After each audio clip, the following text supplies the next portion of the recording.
तो भैया स्वागत है आप सभी लोगों का।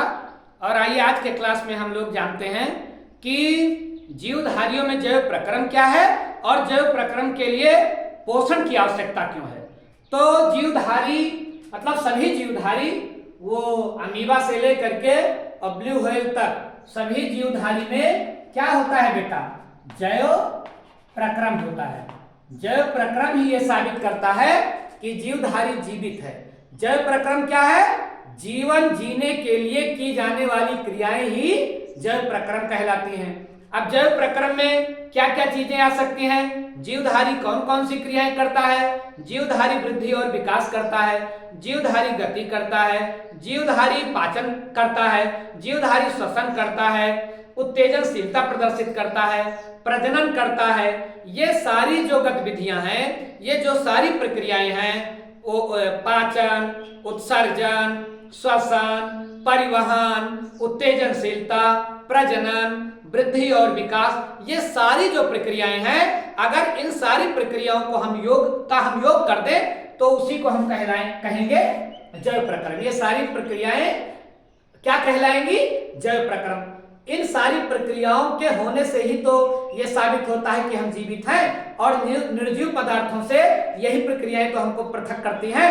ये सारी प्रक्रियाएं निर्जीव पदार्थों में तो होती नहीं है। क्या कोई निर्जीव पदार्थ भी श्वसन करता है, उत्सर्जन करता है, प्रजनन करता है? ऐसी कोई क्रिया तो होती नहीं है। तो यही जो जैव प्रक्रम है, यही तो सजीव से निर्जीव को अलग करता है। हम सजीव क्यों हैं? क्योंकि हमें जैव प्रक्रम पाया जाता है। और जैव प्रक्रम क्या होता है वो भी मैंने आपको बताया कि जैव प्रक्रम जीवन जीने के लिए की जाने वाली विभिन्न प्रकार की क्रियाएं हैं। अब ये जैव प्रक्रम हमारा शरीर भैया बिल्कुल कैसे काम करता है? बिल्कुल एक मशीन की तरह काम करता है। हमारा शरीर भी एक मशीन ही है। जैसे मशीन में भिन्न भिन्न प्रकार के कलपुर्जे लगे होते हैं, वैसे हमारा शरीर भी भिन्न भिन्न प्रकार के अंगों से मिलकर के बना होता है। और जैसे मशीन को चलाने के लिए ईंधन की जरूरत होती है, वैसे हमारे शरीर रूपी मशीन को चलाने के लिए भी ईंधन की जरूरत होती है।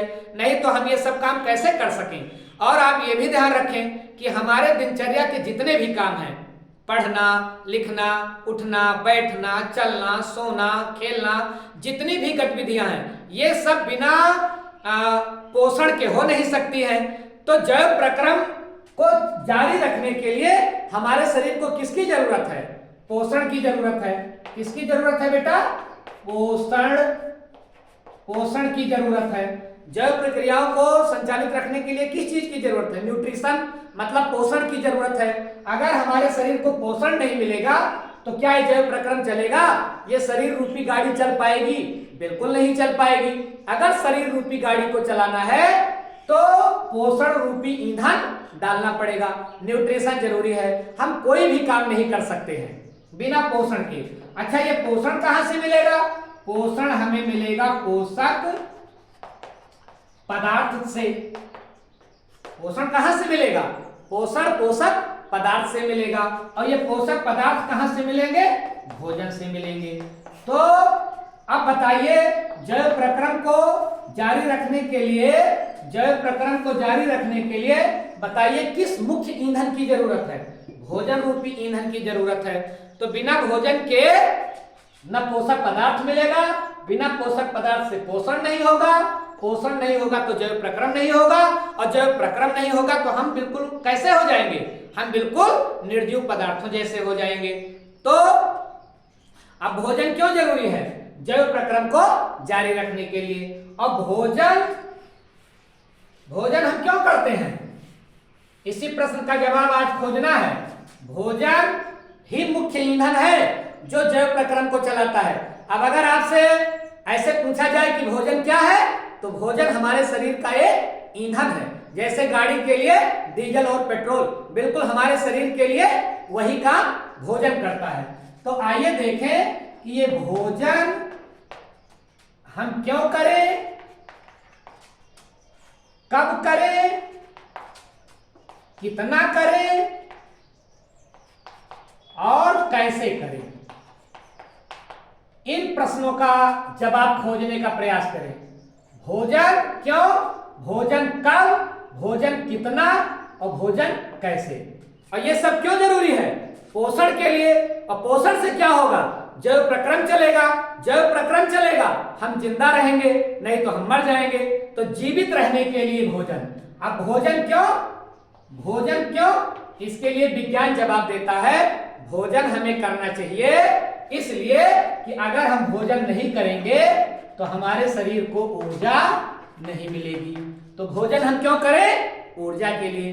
जो दिनचर्या के कार्य हैं हम कैसे निपटा पाएंगे जब हमारे शरीर में शक्ति नहीं होगी? और शक्ति कहां से मिलेगी? भोजन से मिलेगी। तो बताइए भोजन क्यों? ऊर्जा के लिए। अब हम कैसा भोजन करें? हम ऐसा भोजन करें जिससे हमें ऊर्जा मिले, हम ऐसा भोजन करें जिससे हमें कार्य करने की शक्ति मिले। तो बताइए वह भोजन जो हमें ऊर्जा देता है वो कौन सा होता है? कार्बोहाइड्रेट। कैसा भोजन है? कार्बोहाइड्रेट। वो भोजन जिसमें कार्बोहाइड्रेट पाया जाता है वो हमें क्या देता है? ऊर्जा देता है। वैसे जब कार्बोहाइड्रेट शरीर में कम हो जाता है तो फैट्स भी हमें ऊर्जा देने का काम करता है। लेकिन प्रथम दृष्टया सबसे पहले ऊर्जा देने का काम कौन करता है? कार्बोहाइड्रेट। तो ऊर्जा प्राप्त करने के लिए हमें कैसा भोजन करना है? ऐसा भोजन करना है जिसमें पर्याप्त कार्बोहाइड्रेट हो। दूसरा भोजन हम क्यों करते हैं? भोजन हम करते हैं शरीर की वृद्धि व विकास के लिए। भोजन क्यों करते हैं? शरीर। आप बताओ अगर शिशु को पोषण न दिया जाए, पौष्टिक आहार न दिया जाए तो क्या एक शिशु वयस्क में बदलेगा? वो ऐसे ही बना रह जाएगा। और आप जानते हैं कुपोषण के शिकार बच्चों के शरीर का विकास ठीक ढंग से नहीं हो पाता है। तो अगर कुपोषण हो गया, पर्याप्त भोजन न मिला तो व्यक्ति का शरीर क्या हो जाएगा? न विकास होगा व्यक्ति के शरीर का, न वृद्धि होगी। तो बताइए हमें अपने भोजन में क्या शामिल करना चाहिए? ऐसा भोजन शामिल करना चाहिए जिससे हमारे शरीर की वृद्धि हो और हमारा शरीर विकसित हो। तो बेटा इसके लिए कौन सा भोजन होता है? प्रोटीन युक्त भोजन। और इन सब की चर्चा हम लोग अब आगे करेंगे कि कार्बोहाइड्रेट क्या होता है, अपना काम कैसे करता है, प्रोटीन क्या होता है, ये सब हम लोग नेक्स्ट क्लास में पढ़ेंगे। लेकिन अभी हम लोग देखें कि भोजन क्यों, इसी का जवाब हम लोगों को खोजना है। तो भोजन क्यों? ऊर्जा के लिए, शरीर की वृद्धि व विकास के लिए। कैसा भोजन करें? प्रोटीन वाला भोजन करें। और तीसरा भोजन क्यों? भोजन टूटे फूटे अंगों की मरम्मत के लिए। अब भोजन हम और क्यों करें? ऊर्जा मिल गई, शरीर का वृद्धि और विकास हो गया। और भोजन क्यों करें? भोजन की आवश्यकता हमारे शरीर में बेटा इसलिए है, मान लीजिए अपने लोगों के शरीर में कहीं कोई चोट लग गई, घाव हो गया, तो क्या अपने लोगों ने देखा नहीं है कि वो घाव अपने आप कुछ दिन में फिलअप हो जाता है, भर जाता है? किसकी कलाकारी है वो कलाकारी है ऐसे पौष्टिक पदार्थों की जो घाव को भर देते हैं। और ये काम भी कौन करता है? प्रोटीन करता है। सोच सकते हैं आप कि प्रकृति की रचना कितनी विचित्र है। बाहर से कहीं घाव हो जाता है तो कहीं बाहर से जो है मांस रख करके उसको लेबल किया जाता है ना। प्रकृति ऐसे अपने लोगों के शरीर में उसने व्यवस्था की है कि धीरे धीरे प्रोटीन की मदद से जो भोज्य पदार्थ हम लेते हैं उससे उस भोजन के द्वारा जो है घाव अपने आप फिलअप हो जाता है। तो कैसा भोजन करें? जो टूटे फूटे अंगों की मरम्मत करे। इसमें भी कौन महत्वपूर्ण भूमिका अदा करता है? प्रोटीन अदा करता है। और बेटा भोजन हम क्यों करें? भोजन हम करें रोगों से रक्षा के लिए। अब कैसा भोजन हम अपने, चलिए ऊर्जा भी मिल गई, वृद्धि और विकास भी हो गया, टूटे फूटे अंगों की मरम्मत भी हो गई, लेकिन अगर ये सब होने के बावजूद हम रोगी हो गए तो अपने भोजन में हमें वो भी शामिल करना है जिससे हम रोगी ना हो। तो रोगों से रक्षा के लिए कौन सा भोजन करें? तो हमारे भोजन में ऐसे भी जो है पदार्थ सम्मिलित होने चाहिए जो हमें रोगी न बनने दें। और इसमें कौन महत्वपूर्ण भूमिका अदा करते हैं? विटामिन और खनिज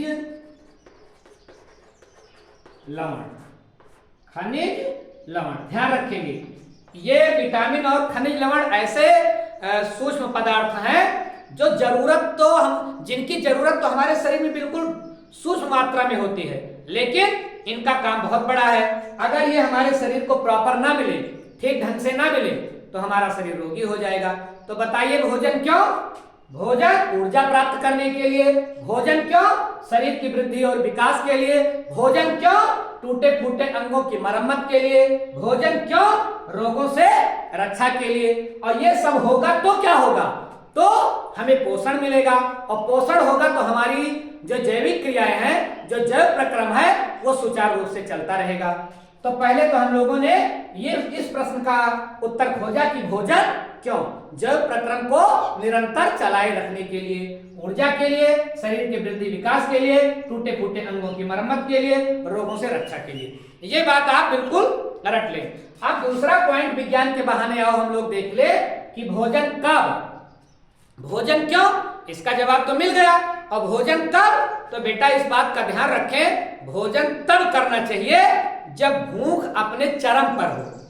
भोजन इसलिए नहीं करना है कि सवेरे भोजन करना है, दोपहर को भोजन करना है, रात को भोजन करना है। नहीं नहीं, भोजन का बेटा ये नियम नहीं है। भोजन का नियम ये है कि जब भूख अपने चरमोत्कर्ष पर पहुंचे तब भोजन करना है। और ये भी ध्यान रखना है कि एक बार भोजन करने से दूसरे बार के भोजन में कम से कम 5 घंटे का अंतराल होना चाहिए, क्योंकि एक बार जो भोजन हम करते हैं उसको पचने में लगभग कितना समय लगता है? 5 घंटे का समय लगता है। तो एक भोजन से दूसरे भोजन के बीच में कितने का गैप करोगे? कम से कम 5 घंटे का। और दूसरा भोजन कब? शाम वाला भोजन कब? तो शाम वाले भोजन में हम ये ध्यान रखें कि सोने से 3 घंटे पहले भोजन कर लें। अगर आपको 10 बजे सोना है तो 7 बजे भोजन करें। अगर आपको 11 बजे सोना है 8 बजे भोजन करें। और भोजन करने के तुरंत बाद आप बेड पर ना चले जाएं, सोने के लिए ना चले जाएं, कम से कम 100-200 कदम चलें अगर आप स्वस्थ जीवन चाहते हो तो भोजन कब? 4-5 घंटे के अंतराल के बाद, और शाम को सोने से 3 घंटे पहले भोजन करें। अगला प्रश्न देखें, भोजन कितना करना चाहिए? तो भोजन करने का नियम यह है भैया कि भोजन कभी भी भरपेट नहीं करना चाहिए। भोजन हमेशा जितनी भूख लगी है, आहार शास्त्र कहता है जितनी भूख लगी है उसका आधा हिस्सा, पेट में जितना भोजन आ सकता है उसका आधा हिस्सा तो हम किससे कवर करें? भोजन से भरे आधा हिस्सा। और जो आधा हिस्सा बचता है उसका आधा पानी से भरे, और जो आधा और बचता है, आधे का आधा, उसको खाली रहने दें। तो ये नहीं कि ठूस ठूस करके आपने पेट भर लिया, और ठूस ठूस करके अगर आपने भर लिया तो बताइए हमारे जो पाचन तंत्र के अंग हैं बेचारे, वो कितना सफोकेशन महसूस करेंगे, कितना परेशान होंगे भोजन को पचाने के लिए। तो ध्यान रखें, भोजन कितना करें? जितनी भूख लगी हो, जितना उधर में भोजन उतना नहीं खाना, उतना नहीं खाना चाहिए जितना आप खा सकते हो। ध्यान रखिएगा, खाना उतना नहीं खाना चाहिए जितना आप खा सकते हो। खाना उतना खाना चाहिए जितना आप पचा सकते हो। कितना खाना खाना चाहिए? जितना आप पचा सकते हो, कि जितना आप खा सकते हो उतना खाओगे। जितना तुम खा सकते हो अगर उतना खाओगे तो आप मरने के लिए खा रहे हो। आंकड़े बताते हैं कि पूरी दुनिया में भूखमरी से कम लोग मरते हैं, लेकिन ज्यादा भोजन करने से ज्यादा लोग मरते हैं। तो इस बात का भी भोजन में आप ख्याल रखें। अल्पाहारी विद्यार्थी को तो अल्पाहारी होना ही चाहिए, ज्यादा भोजन नहीं करना चाहिए, अल्पाहारी होना चाहिए। और भोजन कैसे करें? तो भोजन करने का यह भी आप ध्यान रखें नियम कि भोजन हमेशा खूब चबा चबा करके करें। किसी विद्वान ने कहा है कि खाने को पीना चाहिए और पानी को खाना चाहिए। इस बात को जरा ध्यान दें आप। भोजन को कैसे करें? पीना चाहिए। इतना पीसे इतना लार में मिलाएं कि भोजन कैसा हो जाए? बिल्कुल पानी जैसा हो जाए। तो भोजन को पीना चाहिए। अब आप कहोगे सर कितनी बार पीसे? तो बताइए अपने लोगों के मुंह में कितने दांत हैं? 32 दांत होते हैं ना। तो ध्यान रखिएगा, इसी 32 से याद रखिएगा कि एक कौर अगर आप मुंह में डालें तो कम से कम 32 बार उसको पीसें। कितनी बार? 32 बार। तब अंदर ले जाएं, लार में खूब साने फिर ले जाएं। और पानी को भी लार में खूब मिला मिला करके जो है पीना चाहिए। इससे जो है हमारे पाचन तंत्रों को मेहनत कम करनी पड़ती है और किया गया भोजन आराम से पच जाता है और उससे पोषण मिलता है, पोषण से जैव प्रक्रम होता है, जैव प्रक्रम से हम जिंदा रहते हैं। तो इतनी बात समझ गए कि भोजन कब, भोजन कितना, भोजन कैसे। अब आप कहोगे सर कि ये तो गजब की शर्त रखी जा रही है, इच्छा हो तो अरबियन सरदार की कहानी तो आप लोगों ने सुनी ही होगी कि अरबियन सरदार स्वाद के इतने लोलुप थे कि वो भरपेट भोजन खूब स्वादिष्ट करते थे और उसके बाद उल्टी करते थे, उल्टी की दवा लेते थे, उल्टी की दवा करके सारा भोजन उलट देते थे और फिर टेस्टी टेस्टी भोजन करते थे, स्वादिष्ट भोजन करते थे, फिर उल्टी करते थे। ये उनकी दिनचर्या थी। बताइए अगर इस तरह से भोजन किया जाएगा तो हम कितने दिन तक जिएंगे। और भोजन के लिए आप ध्यान रखें कि भोजन, कबीर साहब से तो किसी ने पूछा कि परमात्मा का साक्षात्कार कैसे हो सकता है, तो कबीर साहब कुछ बोले नहीं, अपनी जीभ पकड़ लिए, मानो मौन जो है उपदेश दिया कि जिह्वा अगर पकड़ ले, अगर हम खाने में और बोलने में संयम रखें तो परमात्मा से साक्षात्कार हो सकता है। तो बड़े बड़े महात्माओं ने भी जिह्वा पर, स्वाद पर नियंत्रण रखने की बात कही है। हमें वो भोजन बेटा करना चाहिए जो स्वास्थ्यकर हो, जो स्वाद कर हो, ऐसा भोजन हमें नहीं करना चाहिए।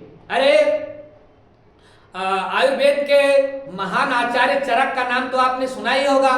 चरक ने जो है ऐसी विद्या पूरे संसार को दी, पूरे संसार को, कि पूरा संसार निरोग रह सकता है। उन्होंने जब चरक संहिता लिख दी और अपने शिष्यों को तैयार कर दिया इस बात के लिए कि पूरी दुनिया में कोई रोगी न रहने पाए, तो एक दिन उन्होंने ये जांचने का मन बनाया कि देखें कि हमारे द्वारा दिए गए ज्ञान को सभी वैद्यों ने जान लिया है कि नहीं जाना है। तो उन्होंने एक पंछी का रूप लेकर के, एक तोते का रूप लेकर के, और जहां बहुत सारे वैद्य बैठे थे वहां उन्होंने एक प्रश्न किया। क्या प्रश्न किया? कोर। कौन सा प्रश्न किया? कोर, निरोगी कौन? सभी वैद्यों से कौन सा प्रश्न किया आचार्य चरक ने? कोरुप, निरोग कौन, मतलब ये दुनिया में रोगी कौन नहीं है। तो वहां बैठे हुए वैद्यों ने तरह तरह के जवाब दिए। किसी ने कहा जो व्यायाम करता है वो निरोग रहता है, किसी ने कहा जो चूर्ण का सेवन करता है वो निरोग रहता है, किसी ने कहा जो त्रिफला का सेवन करता है वो निरोग रहता है। लेकिन बाघभट्ट नाम के एक वैद्य थे, उन्होंने बताया उनके प्रश्न के जवाब में कि निरोग वो रहता है जो 3 काम करता है। कौन कौन का सा काम करता है? पहला तो बाघभट्ट ने बताया मित भूख। मित भूख, मित भूख का आशय होता है बेटा थोड़ा खाओ, मितव्ययी बनो, भोजन में जो है मितव्ययी बनो, थोड़ा खाओ। और दूसरा जवाब उन्होंने दिया हित भूख। मित भूख, हित भूख, ऐसा भोजन करो जो आपके लिए हितकारी हो, ऐसा भोजन नहीं करना है जो आपके स्वाद के लिए अच्छा हो, ऐसा भोजन करना है जो आपके स्वास्थ्य के लिए अच्छा हो। आगे तीसरा जवाब क्या दिया बाघभट्ट ने? पहला जवाब दिया मित भूख, दूसरा दिया हित भूख, ऐसा भोजन करो जो हितकारी हो, ऐसा भोजन करो मतलब थोड़ा भोजन करो, और तीसरा उत्तर दिया ऋत भूख। ऋत भूख का आशय बेटा क्या होता है? ऋत भूख का आशय होता है कि हम ऐसा भोजन करें जो ऋतु के अनुरूप हो। प्रकृति इतनी दयालु है, प्रकृति में इतनी संवेदना भरी है, क्षेत्र विशेष में जैसा मौसम होता है वैसे ही वनस्पतियां, वैसे ही फल, वैसे ही अन्न पैदा होते हैं। ये प्रकृति की विशेषता है। हमें वही भोजन करना चाहिए जो मौसम के अनुकूल उत्पन्न होता है। ये जरूरी नहीं है कि महंगा खाद्य पदार्थ खाने से आपको पोषण मिलेगा, नहीं नहीं, ऋतु के अनुसार खाना चाहिए और ऋत भूख होना चाहिए, ये बाघभट्ट ने बताया। और जब ये उत्तर दिया, अच्छा ऋत भूख का एक मतलब और भी होता है कि ईमानदारी से कमाए गए पैसे से आप भोजन करें। ऋत भूख का एक आशय ये भी होता है, क्योंकि जैसा खाएंगे अन्न वैसा बनेगा मन, ये कहावत तो आपने सुनी ही होगी। तो हमें कैसा भोजन करना चाहिए? ईमानदारी से जो पैसा कमाने से मिले उसके द्वारा हमें भोजन ग्रहण करना चाहिए, उस पैसे की खरीदारी से हमें भोजन करना चाहिए। तो कौन कौन सा स्वस्थ रहने के लिए 3 बात युवा भट्ट ने बताई। पहला तो बताया मित भूख, दूसरा हित भूख और तीसरा ऋत भूख। तो बेटा मुझे लगता है विज्ञान के बहाने हम लोगों ने ये भी जान लिया कि भोजन क्यों, भोजन कब, भोजन कितना, भोजन कैसे। तो ये केवल पढ़ने की चीज नहीं है कि आप इसको पढ़ें और परीक्षा में लिख दें, बस बात खत्म। शिक्षा की सार्थकता तो बेटा तब होगी जब उसको हम जीवन में उतारें। तो मुझे लगता है आज के क्लास से जरूर आप ये बात सीखोगे। अगर परीक्षा में आता है कि भोजन हम क्यों करें, तब तो ये सब जवाब आप लिखोगे ही, लेकिन अपने जीवन में भी आप अप्लाई करोगे कि भोजन हम क्यों करें, कब करें, कितना करें, कैसे करें। अगर आपने इसको जीवन में उतार लिया तब समझिए कि जो है ये भोजन क्यों, पोषण क्यों, इस बिंदु पर जो हम लोगों ने चर्चा की ये सार्थक है। तो बेटा ठीक है, अब हम जो है जीव विज्ञान के इस जो है जैव प्रक्रम के जो और भी आगे बिंदु हैं उसको हम लोग नेक्स्ट वीडियो में धीरे धीरे करके चर्चा करते रहेंगे। ओके।